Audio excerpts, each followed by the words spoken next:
Hello my dear student, आप सभी का इस ऑनलाइन प्लेटफॉर्म पर स्वागत है।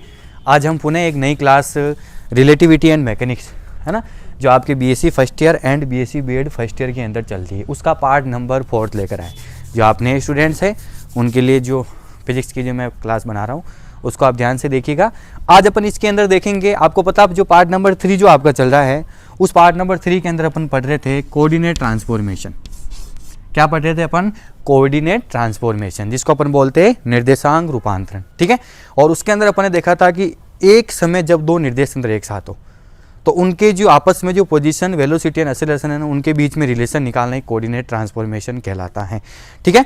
फिर अपन इसके दो प्रकार थे। एक था आपका time independent coordinate transformation, time independent, जो मैं आपको कल करा चुका हूँ ना, टाइम इंडिपेंडेंट कोऑर्डिनेट ट्रांसफॉर्मेशन, यही था।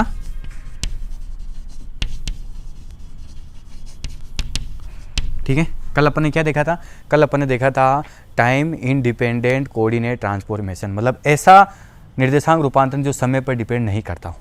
क्या देखा था अपन ने? कि ऐसा निर्देशांक रूपांतरण जो टाइम पर डिपेंड नहीं करता है उसको अपन बोलते हैं समय अनाश्रित, है ना, टाइम इंडिपेंडेंट कोऑर्डिनेट ट्रांसफॉर्मेशन। ठीक है। और इसके अपने जो रिलेशन निकाले थे, पता है डायग्राम ऐसे बन रहा था, आपको पता है? ये पहला फ्रेम था, उसी के सापेक्ष अपन ने ऐसे दूसरा फ्रेम लिया। ठीक है। यहाँ पर कण एक ही था, इसकी पोजीशन आर हो गई, है ना, पहला निर्देश तंत्र एस, और ये है एस डैश। इसकी पोजीशन क्या होगी आपको पता? आर डैश हो गई। यानी एक ही कण जब दो निर्देश तंत्र के अंदर देखते हैं, इसके कोऑर्डिनेट ये थे, है ना, तो अपने पास एक तो आया आर डैश बराबर क्या आया? R minus R zero. R zero क्या है? इन दोनों का यहाँ से यहाँ तक विस्थापन, यही था आर जीरो। आर जीरो क्या है? दोनों डिस्प्लेसमेंट का एक दूसरे के सापेक्ष विस्थापन। ठीक है। तो एक तो समीकरण यही, एक आया आपके पास वी डैश बराबर वी, और एक आया आपके पास ए डैश बराबर ए। यही देखना अपने को, तीनों चीजें कण की, दूसरे वाले निर्देश तंत्र से पहले वाले निर्देश तंत्र में क्या रिलेशन है। तो यह आई थी आपके पास टाइम इंडिपेंडेंट कोऑर्डिनेट ट्रांसफॉर्मेशन के अंदर। और इसके अंदर से एक निष्कर्ष निकला कि इसमें समय अनाश्रित जो टाइम इंडिपेंडेंट कोऑर्डिनेट ट्रांसफॉर्मेशन, उसमें कण की सिर्फ पोजीशन अलग आ रही है, बाकी वेग और त्वरण दोनों क्या होते हैं? जो निर्देश तंत्र एस के अंदर उस कण का वेग व त्वरण होता है, वही एस डैश के अंदर कण का वेग और त्वरण होगा। ठीक है। अब इसका एक दूसरा प्रकार और बचा हुआ, टाइम डिपेंडेंट कोऑर्डिनेट ट्रांसफॉर्मेशन। आज अपन उस प्रकार को यहाँ पर कंप्लीट करेंगे।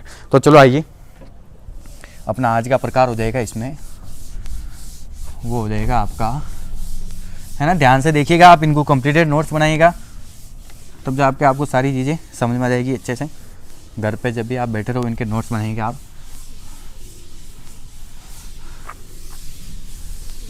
है ना। सेकंड प्रकार इसका वो है आपका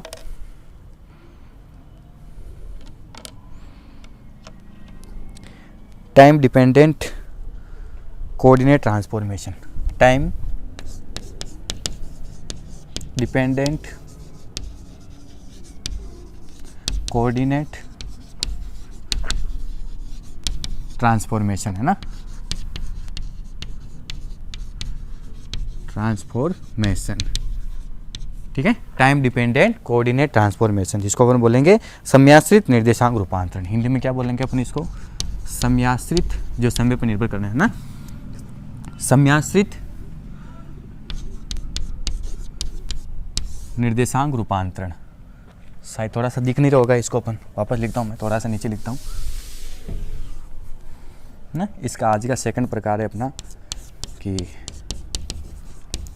time dependent coordinate transformation, coordinate transformation, है ना, ये हो जाएगा आपका समयाश्रित निर्देशांक रूपांतरण। समय के ऊपर डिपेंड करना है ना, समयाश्रित निर्देशांक रूपांतरण।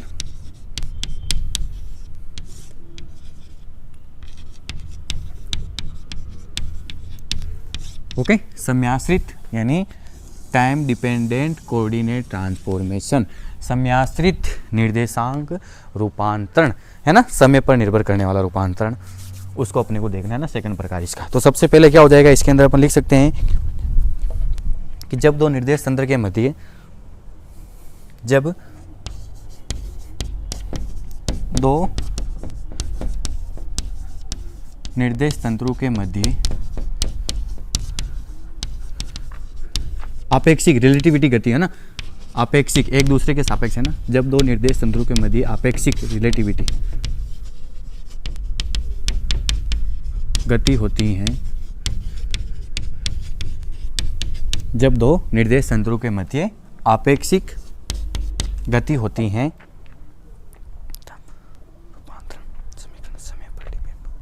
तब रूपांतरण समीकरण जो होगी, रूपांतरण समीकरण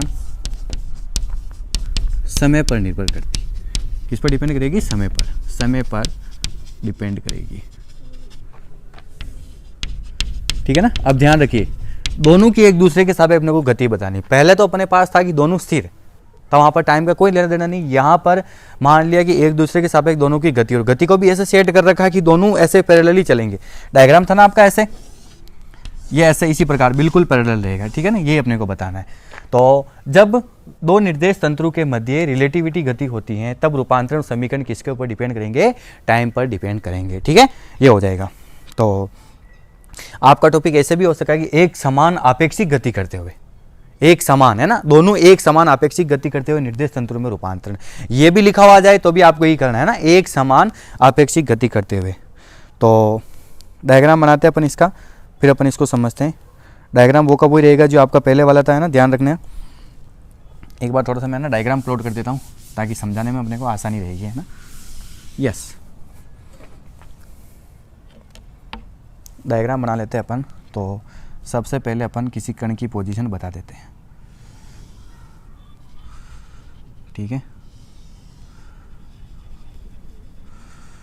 और ये हो गया, ये हो गया, ये हो गया, और ये हो गया, है ना। तीन पोजीशन होगी कण की। एक निर्देश तंत्र आपका ये हो गया, ओके, थोड़ी सी है ना, इसकी गति थोड़ी सी ऊपर बतानी पड़ेगी अपने को, तब जाके होगा।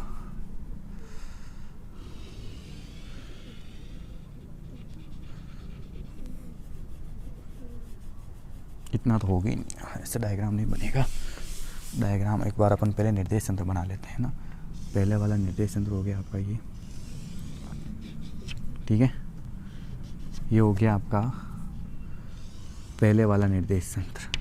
ठीक, इसमें यहाँ पर कोई कण स्थित है, यहाँ पर क्या है, कोई कण स्थित है। ठीक है, और फिर उसके बाद आपका दूसरा कण यहाँ पर हो जाएगा। ठीक है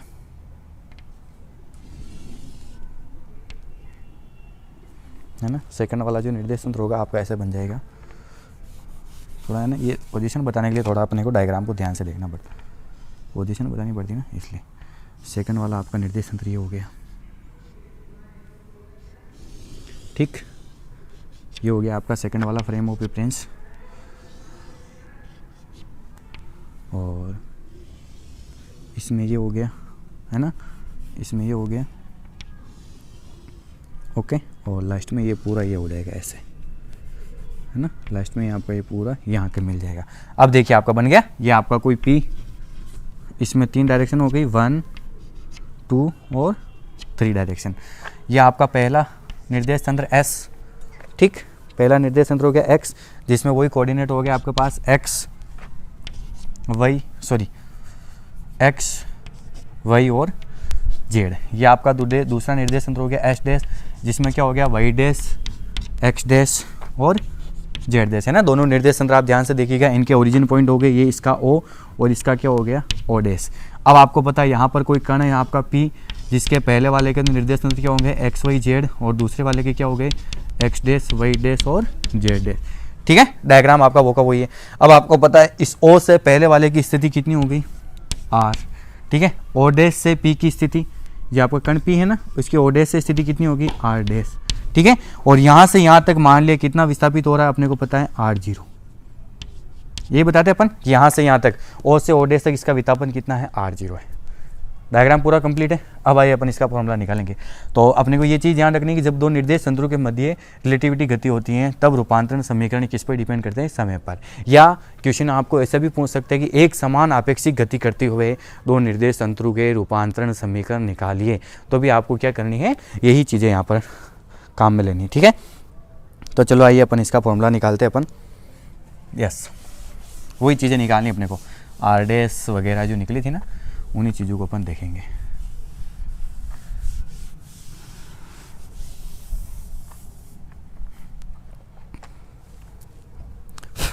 यस, अपन करेंगे माना दो निर्देश तंत्र है ना, जो अपन ने पहले किया था कि माना दो निर्देश तंत्र एस व एस डैश, माना दो निर्देश तंत्र एस व एस डैश है। ये है ना, let to be inertial frame of reference S and S dash. माना दो निर्देश तंत्र एस व एस डैश हैं और इन तंत्रों के ओरिजिन पॉइंट जो मूल बिंदु है ना, इन तंत्रों के मूल बिंदु क्रमशः इन तंत्रों के मूल बिंदु क्रमशः ओ व ओ डैश है। ओके भाई, इन तंत्रों के मूल बिंदु क्रमशः ओ व ओ डैश हैं। फिर वापस आप आगे चलिए कि ओ से, जैसे अपने को पता है ना, वही चीज़ यहाँ पर नहीं, ये सॉरी उसी का अपन लिख रहे हैं, इसको मिटाना, पहले वाले का वो उस टाइप में नहीं लिखना। ये तो अपने को पता है, ये चीज़ें अपने को पता है, अपने को कुछ अलग लिखना है ना। ये तो अपन ने जब टाइम इंडिपेंडेंट कोऑर्डिनेट ट्रांसफॉर्मेशन पढ़ा था ना, मैंने आपको पढ़ाया था, उसी के अंदर मैंने आपको ये चीज़ें बता दी थी। इसमें अपन कुछ अलग बताएंगे कि इसके अंदर अपन देखेंगे कि निर्देश तंत्र एस डैश, निर्देश तंत्र एस डैश नियत वेग से, एक पर्टिकुलर फिक्स वेग से है ना, निर्देश तंत्र एस डैश नियत वेग से, निर्देश तंत्र एस डैश नियत वेग से, नियत वेग से निर्देश तंत्र एस के सापेक्ष, निर्देश तंत्र एस के सापेक्ष स्थानांतरित गति कर रहा है ना, एस के सापेक्ष गति करता है। वही चीज़ें यहाँ पर गति कर रहा, वहाँ तो रुका हुआ था, पहले वाला रुका था, तो निर्देश तंत्र एस डैश है, एस के सापेक्ष नियत वेग से गति कर रहा है। फिर उसके बाद आगे क्या हो जाएगा, तभी निर्देश तंत्रों के अक्ष, तब इन निर्देश तंत्रों के अक्ष, तब इन निर्देश तंत्रों के अक्ष, जो उनके एक्सिस होंगे ना, वो क्या हो जाएंगे कि तब इन निर्देश तंत्रों के अक्ष, इन निर्देश तंत्रों के अक्ष प्रत्येक समय समांतर रहेंगे। प्रत्येक समय क्या होंगे, समांतर रहेंगे। प्रत्येक समय समांतर रहेंगे, है ना। ये ध्यान रखेगा कि कोई बात नहीं, अगर ये घूम के जा रहा तो ऊपर वापस ये आ गया। कुल मिलाकर देखा जाए तो तीनों कंडीशन ऐसी रहेगी, एक्स वही ये इंटरचेंज हो जाएगा, लेकिन इसके एक्स क्या रहेंगे, समांतर रहेंगे। फिर उसके बाद वापस आगे चलिए, स्थिति समय पर निर्भर, परंतु स्थिति क्या होगी, समय पर निर्भर करेगी। स्थिति चेंज होती रहेगी इनकी, परंतु स्थिति समय पर निर्भर करेगी। ठीक है, मैंने आपको ये चीज़ पहले ही बताई कि मान लिया एस डैश घूम रहा है तो ये इधर चला गया, ये ऐसा आ गया तो ये उठकर ऊपर आ जाएगा। तो कुल मिलाकर देखा जाए निर्देश तंत्र बनेगी सेम, लेकिन पोजीशन है ना वो समय पर डिपेंड करेगी। ठीक है, ये अपन ने लिखा कि माना निर्देश तंत्र एस डैश नियत वेग से निर्देश तंत्र एस के सापेक्ष क्या कर रहा है, गति करता है। और तब इन निर्देश तंत्रों के अक्ष तो क्या होंगे, प्रत्येक समय समांतर रहेंगे, परंतु स्थिति टाइम पर डिपेंड करेगी ना, स्थिति चेंज होती जाएगी और वो डिपेंड करेगी टाइम पर। फिर उसके बाद आप वापस आगे चलिए, माना प्रारंभ में t बराबर 0 पर, है ना, 0 पर जब समय अपन शुरुआत करें ना, माना प्रारंभ में t बराबर 0 पर दोनों निर्देश तंत्रों के मूल बिंदु संपाती है, एक ही पॉइंट पर, है ना, दोनों निर्देश तंतु के मूल बिंदु संपाती है, एक ही पॉइंट पर है, तो क्या सिचुएशन हो जाएगी, दोनों निर्देश तंतु के मूल बिंदु संपाती है ना, ये अपन ने लिखा। संपाती का मतलब दोनों एक ही जगह पर है, और ओ डैश एक ही इनका ओपेनिस्ट पॉइंट हो गया। फिर क्या हो रहा है अपने पास,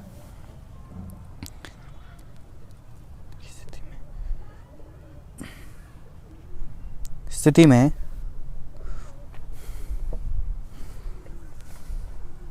संपाती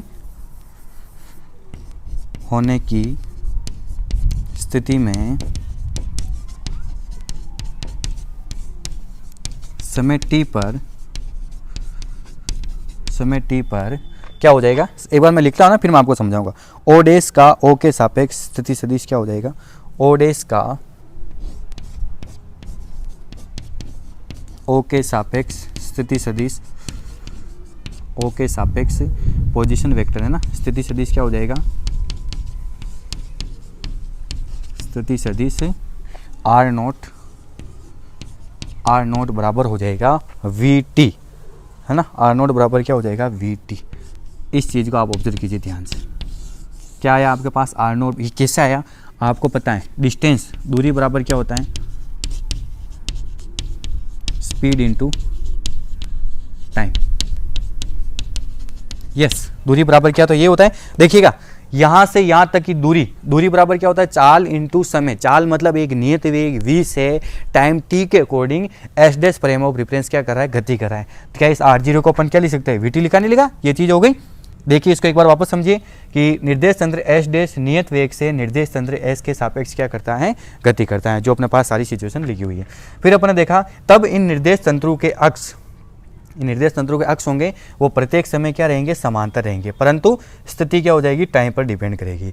माना प्रारंभ में t बराबर 0 पर दोनों निर्देश तंत्रों के मूल बिंदु क्या है, संपाती है, तो समय t पर o डे से o के सापेक्ष स्थिति सदिश कितना हो जाएगा, r0 बराबर vt है ना। ये हो गया, एक बार मैं बोर्ड मिटा रहा हूँ, स्पेस कम है अपने पास जो वैल्यू है ना इसको ऊपर लिख दिया ना, r0 बराबर कितना आ गया आपके पास vt है ना, r0 बराबर vt, ठीक, ये हो गया। डिस्टेंस इक्वल टू है ना, आपको पता क्या चीज़ होती है। अब अपन क्या करेंगे यहाँ पर, माना कोई कण पहले वाले तंत्र में है ना, माना कोई कण तंत्र S में, माना कोई कण तंत्र S में u वेग से गति कर रहा है, u वेग से गति कर रहा है, u वेग से गति कर रहा है। क्यों होगा भाई, एक चीज़ आप ध्यान से देखिएगा, S dash frame of reference आपका कंटिन्यू v वेग से गतिशील है, तो इसका मतलब अगर अपन स्थिर निर्देश तंत्र में कण को देखेंगे तो ऐसा लगेगा कि कण भी गतिशील होता है, प्रतीत होगा, तो उसका वेग अपन ने चेंज कर लिया। तो ये लिखा अपन ने कि माना कोई कण तंत्र s में u वेलोसिटी से क्या कर रहा है, मोशन कंटिन्यू मूविंग हो रहा है ना, गति कर रहा है, तो अपने पास क्या हो जाएगा, समय t पर उसका स्थिति सदिश एवं समय t पर उसका स्थिति सदिश r है, यहाँ से यहाँ तक है ना, उसका स्थिति पोजीशन वेक्टर है ना, आप चाहे तो इंग्लिश में भी लिख सकते हो, उसका पोजीशन वेक्टर r है। ओके, समय t पर उसका स्थिति सदिश कितना हो गया, r हो गया। फिर उसके बाद वापस आगे चलिएगा आप, तब एस डैश तंत्र में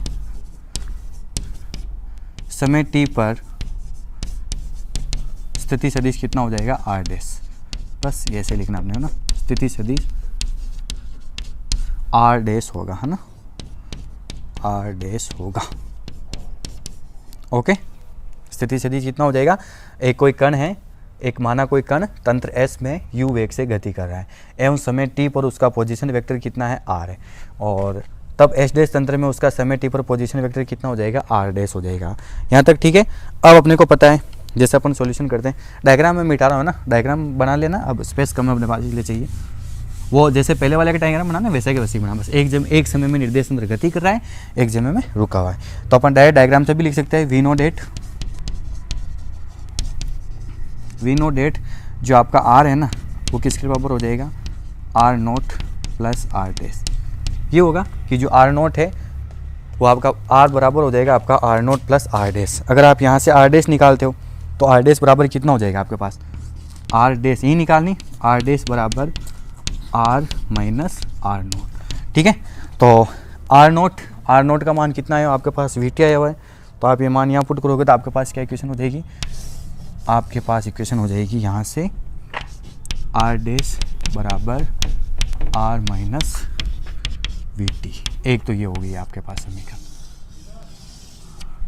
देखो समीकरण नंबर 1, टाइम पर डिपेंड करी स्थिति, उसमें सिर्फ आर जीरो था, इसमें वी टी और जुड़ गया। ठीक है, फिर आपके पास नई समीकरण आ जाएगी कि कण का वेग कितना हो जाएगा, आप चाहो तो उसको भी निकाल सकते हो, D R upon D T, है ना। एक बार सिर्फ वी बचेगा, है ना। कण का वेग कितना हो जाएगा, कण का वेग, इसका है ना आप डिफरेंशियल कीजिए तो आपके पास कितना हो जाएगा, D R dash upon D T बराबर इसका क्या हो जाएगा, D R upon D T, यानी निर्देश तंत्र एस डैश के सापेक्ष कण का वेग, निर्देश तंत्र एस के सापेक्ष उस कण का वेग, माइनस एक बार सिर्फ वी रहेगा आपके पास, वी रहेगा ना, टी का 1 हो जाएगा, वी रहेगा। आपको पता है D R dash upon D T को मैं क्या लिख सकता हूँ, वी डैश, इसको अपन क्या लिख सकते हैं, वी डैश बराबर ये कितना हो जाएगा, आपको पता है अपन स्टार्टिंग में माना कि कोई तंत्र एस में कौन से वेग से गतिशील है, यू वेग से, तो ये हो जाएगा आपके पास वी डैश बराबर यू माइनस वी। देखिए ये भी बिल्कुल चेंज है, इक्वेशन नंबर 2 ये भी चेंज है। अब आप वापस देखिए, कण का त्वरण निकालना आपको, तो कण का त्वरण कितना हो जाएगा, कण का त्वरण हो जाएगा आपके पास, इसका वापस कीजिए आप तो आपके पास कितना हो जाएगा, D V dash upon D T बराबर ये हो जाएगा आपके पास डी यू, है ना, अपॉन डी टी।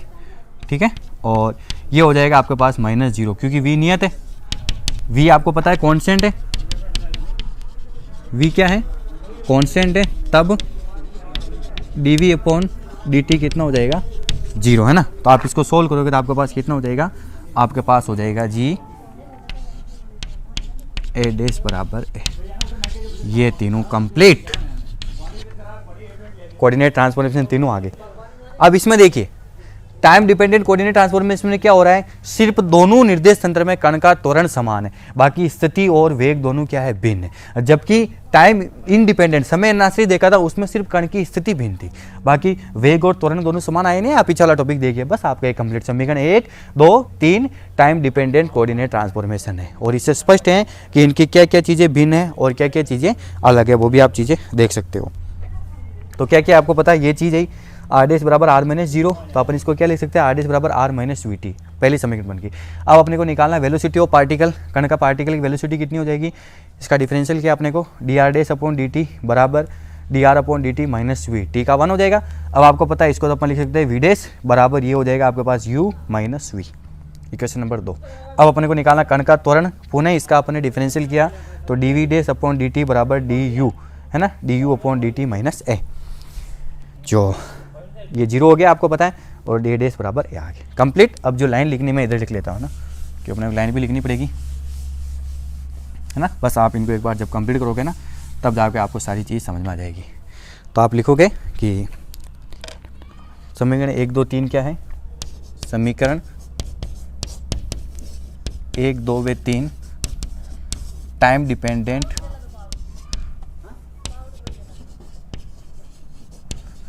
रूपांतरण समीकरण।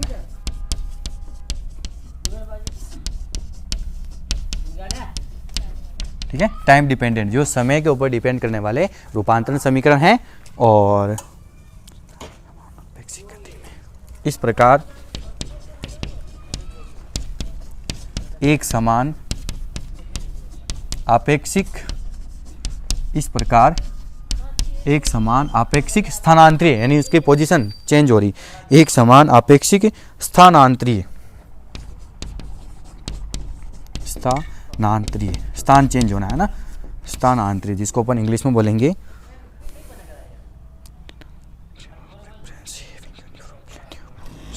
ट्रांसलेशन, ट्रांसलेशन, एक समान अपेक्षिक ट्रांसलेशन है ना, ट्रांसलेशन स्थानांतरीय गति में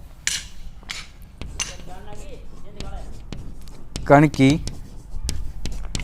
स्थिति व वेग, कण की स्थिति व वेग भिन्न प्रेक्षित होंगे। अलग लगाएंगे ना, कण की स्थिति व वेग भिन्न प्रेक्षित होंगे, भिन्न ऑब्जर्व होंगे, है ना, भिन्न प्रेक्षित होंगे, लेकिन त्वरण अपरिवर्तित है, लेकिन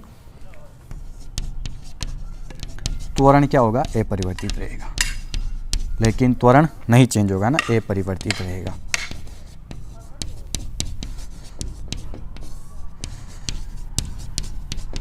बस ये आपका कंप्लीट कोऑर्डिनेट ट्रांसफॉर्मेशन वाला टॉपिक आपका यहाँ पर पूरा कंप्लीट हो जाता है ना। तो आप इन चीज़ों को ध्यान से देखिएगा, क्या क्या चीज़ें अपने सामने ही दोनों पढ़ लिए अपने। निर्देशांक रूपांतरण क्या होता है, दोनों निर्देश तंत्रों का एक दूसरे के सापेक्ष रिलेशन देखना, ठीक है। और टाइम इंडिपेंडेंट कोऑर्डिनेट ट्रांसफॉर्मेशन, समय अनाश्रित निर्देशांक रूपांतरण में सिर्फ कण की स्थिति अलग अलग आएगी, बाकी वेग और त्वरण दोनों भिन्न आते हैं। फिर आज अपने पढ़ा टाइम डिपेंडेंट कोऑर्डिनेट ट्रांसफॉर्मेशन में कण की स्थिति और वेग दोनों भिन्न भिन्न आया, लेकिन त्वरण क्या हुआ, दोनों निर्देश तंत्र में कण का समान आया, ठीक है। ये लिखा यहाँ पर टाइम डिपेंडेंट रूपांतरण समीकरण है। इस प्रकार एक समान आपेक्षिक ट्रांसलेशन गति में कण की स्थिति व वेग भिन्न प्रेक्षित होगी, लेकिन त्वरण क्या होगा, अपरिवर्तित रहेगा। ओके, तो टॉपिक पूरा कंप्लीट है। अब आइए मैं आपको क्वेश्चन करा देता हूँ, बहुत ही अच्छा न्यूमेरिकल है, जो बीएससी में 2 बार एग्जाम में पूछ लिया गया, अभी रिसेंटली भी पूछा गया था। अच्छा क्वेश्चन, आप इसको ध्यान से देखिएगा, आपको बीएड वाले को भी पूछ सकते हैं। क्वेश्चन क्या है आपका क्वेश्चन है कि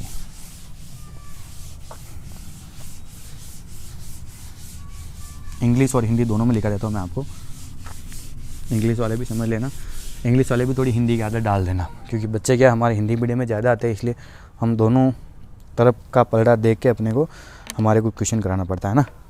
क्वेश्चन है आपका, 1 मिनट उसको मैं अच्छे से लिखाता हूँ कि क्वेश्चन दे रहेगा आपको, किसी क्षण 2 कणों की स्थितियाँ एवं वेग क्रम से the position of velocities, the positions and, question है आपका ना, question number 1, the positions, the positions and velocities, the position and velocities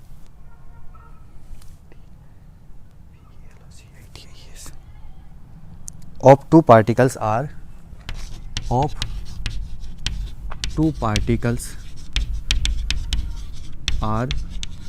R1 R2 and V1 V2, R1 R2 and V1 V2, है ना।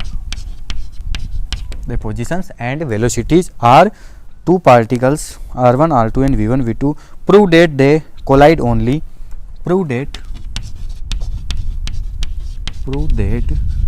they collide only, prove that they collide only if, prove that they collide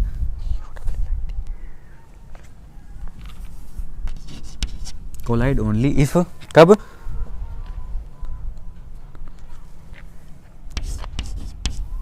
R1 minus R2 cross, है ना, cross multiplication V1 minus V2 बराबर 0। बहुत ही अच्छा question है ना, English में भी लिख लिया। अब आइए मैं इसको हिंदी में भी लिखा देता हूँ।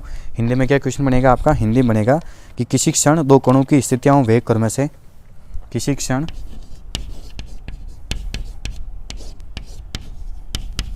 2 कणों की स्थितियाँ एवं वेग क्रम से, स्थितियाँ एवं वेग क्रम से R1 R2 and V1 V2, है ना, R1 R2 और V1 V2 हैं। सिद्ध कीजिए कि कण केवल तभी टकरा सकते हैं, सिद्ध कीजिए कि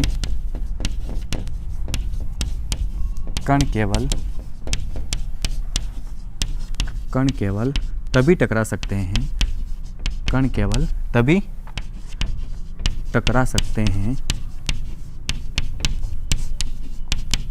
जब कण केवल तभी टकरा सकते हैं जब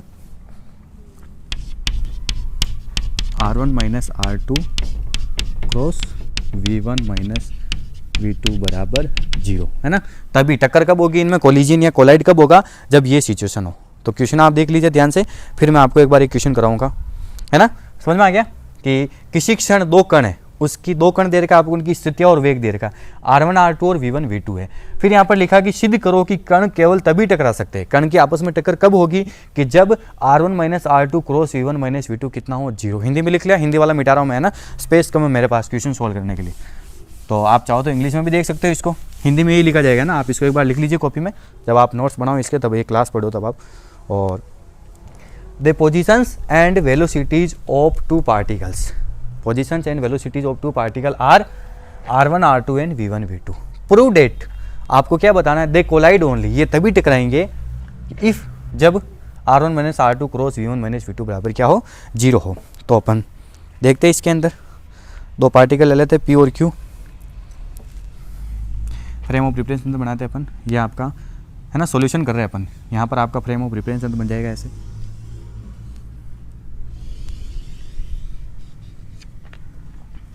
ठीक है। दो कण है, पहला कण ये हो गया, ओके, और दूसरा कण आपका ये हो गया, है ना, P और Q। दो कण है आपके पास, एक तो P है, एक आपके पास क्या है, Q है। उसकी मूल बिंदु आज है, एक की तो पोजीशन कितनी होगी R1 और एक की कितनी होगी R2, है ना। जब ये आपस में गति करते हैं तो मान लिया यहाँ पर जाके किसी ए बिंदु पर टकरा रहे हैं, ये जब दोनों कण ऐसे चलेंगे ना इस प्रकार, है ना, ये भी इधर चल रहा है, ये इधर चल रहा है, तो ये मान लिया कि यहाँ पर कोई ए बिंदु है, यहाँ पर कौन सा बिंदु है, इधर चला, ये इधर चला, है ना, यहाँ पर कौन सा बिंदु, कोई ए बिंदु, जहाँ जाकर ये टकराते हैं। समझ में आ गया ना, ए बिंदु है, वहाँ जाकर ये क्या हो रहे हैं, टकरा रहे हैं। तो आप चाहो तो ये भी निकाल सकते हो, ओ से ए तक की पोजीशन। डायग्राम समझ में आ रहा है ना, ये एरो लगाना मत भूलना है, ये एरो ऐसे लगते हैं, पहला वाले के लिए एरो, ये पहला वाले के लिए एरो है। तो यहाँ से यहाँ तक की दूरी आप जिस चाल से चल रहे हो वो विस्थापन इंटू समय ऊपर निकाल सकता है ना। तो पहले मैं कुछ लिखाता हूँ, फिर उसके बाद मैं आपको समझाऊंगा। ये एक जेड और बनाना भूल गए अपन, है ना, ये जेड हो गई, ओ हो गया, ये वाई हो गया, और ये एक्स हो गया, ठीक है। सॉल्यूशन देखिए, फिर आप क्वेश्चन समझिए। अच्छा क्वेश्चन है, ध्यान रखिएगा। सॉल्यूशन कि माना कि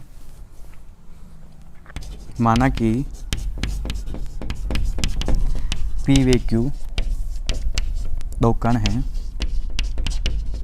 है ना। माना कि let to be particle P and Q, माना कि P व Q दो कण हैं जिनके पोजीशन वेक्टर क्रम से R1 व R2, जिनके पोजीशन वेक्टर क्या हो जाएंगे, R1 व R2, जिनके पोजीशन वेक्टर नहीं, पोजीशन वेक्टर स्थिति सदिश, है ना, जिनके पोजीशन वेक्टर क्या हो जाएंगे, R1 व R2 तथा वेग क्या हो जाएंगे, वेग क्रम से V1 व V2 है। ओके, ये अपने चीज देखा गया कि माना कि P और Q दो कण है जो निर्देश तंत्र के अंदर गतिशील है, जिनकी पोजीशन वेक्टर स्थिति सदिश क्रम से क्या है, R1 और R2, और वेग क्या दे देगा आपको क्रम से V1 और V2। फिर उसके बाद आप आगे चलिएगा कि माना ये दोनों कण T समय पश्चात ए बिंदु पर टकराते हैं। T समय पश्चात कहाँ टकरा रहे, ए बिंदु पर। माना ये दोनों कण T समय पश्चात ए बिंदु पर टकराते हैं, ठीक है। ये इधर स्लिप गतिशील हुआ, इधर सीधा, तो इसका मतलब इसने दूरी कितनी तय की, डिस्टेंस क्या होती है, चाल इंटू समय V1, और समय कितना T। तो यहाँ पर अपन लिख सकते हैं इसका हो जाएगा V1T और इसका कितना हो जाएगा V2T। समझ में आ गया ना, V1T दूरी तय करने के बाद ये A पर पहुंचा, और ये V2T दूरी करने के बाद A पर पहुंचा, और यहाँ आके टकरा गए। अब आगे देखिए आप,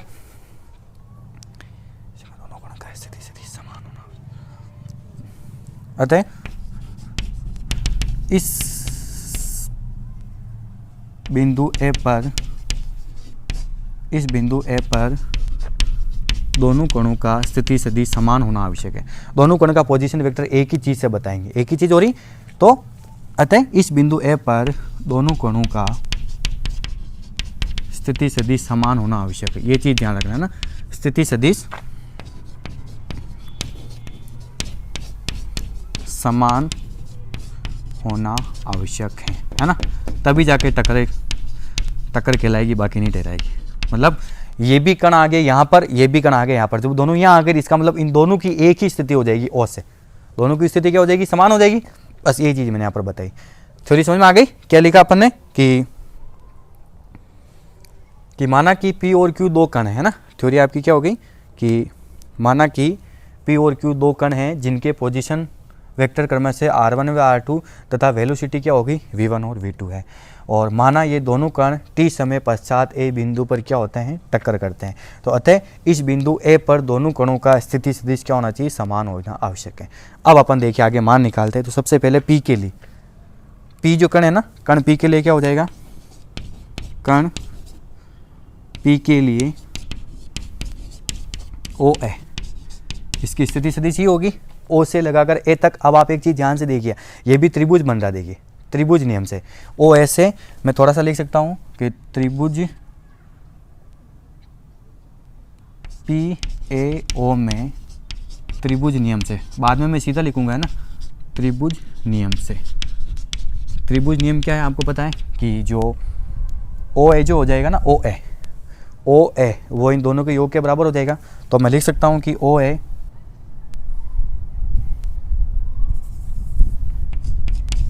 है ना, कि OA बराबर कितना हो जाएगा आपके पास, OA बराबर R1 प्लस V1T। ये होगा OA बराबर R1 प्लस V1T है ना, त्रिभुज नियम से। ये वाली भुजा देखो, एरो देखिए, इसका मतलब ये अपोजिट एरो आ रहा है, इन दोनों को योग के बराबर होगा। इसी प्रकार आप निकाल सकते हो कण Q के लिए, है ना, कण Q के लिए क्या हो जाएगा, वही OA बराबर कण Q के लिए, थोड़ा सा यहाँ से मिटा रहा हूँ ना, यहाँ पर देखिए आप। अब आपके पास क्या हो जाएगा कि कण Q के लिए, कण Q के लिए क्या हो जाएगा, कण Q के लिए वही है ना OA, और किसके बराबर हो जाएगा, OA बराबर हो जाएगा आपका R2 plus V2T, R2 plus V2T। ठीक है, इसको आप चाहो तो समीकरण नंबर 1 बना दो, इसको आप चाहो तो समीकरण नंबर 2 बना दो। समझ में आ गया ना? इसके लिए क्या हो जाएगा, ये वाली लाइन ये इधर से इधर से, ओके। त्रिभुज नियम दोनों में लग गए, दोनों इक्वेशन आ गई। अब मैं मिटा रहा हूँ ना, डायग्राम की जरूरत नहीं है अब अपने को, डायग्राम को अपन अरेंज कर लेते हैं। अब अपन सॉल्व करते हैं इसको ना, क्वेश्चन को आइए आराम से।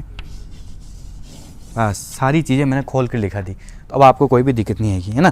तो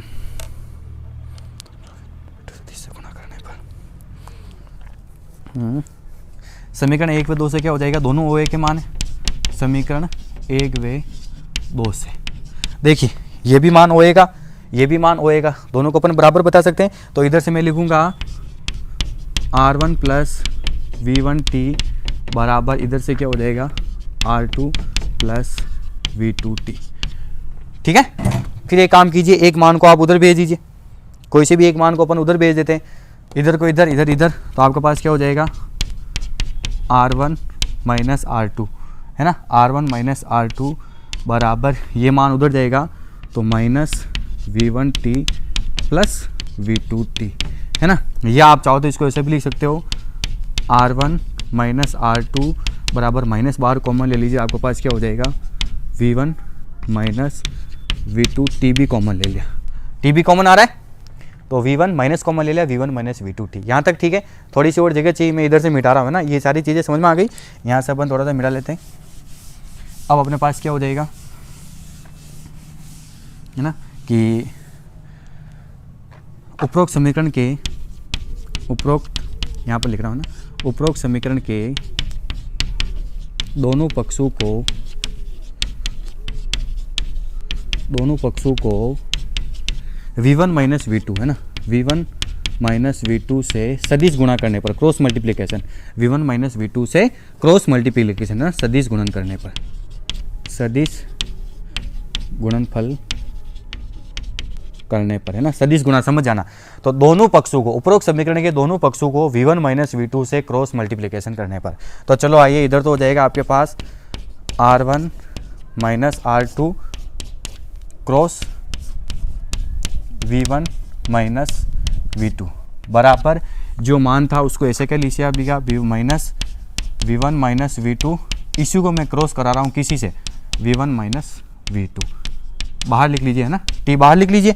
अब आपको पता है कि सेम मान a cross a, i cross i, आपको पता ना, i क्रॉस i जब दो मान सेम होता है इसका मान कितना हो जाता है, 0 हो जाता है।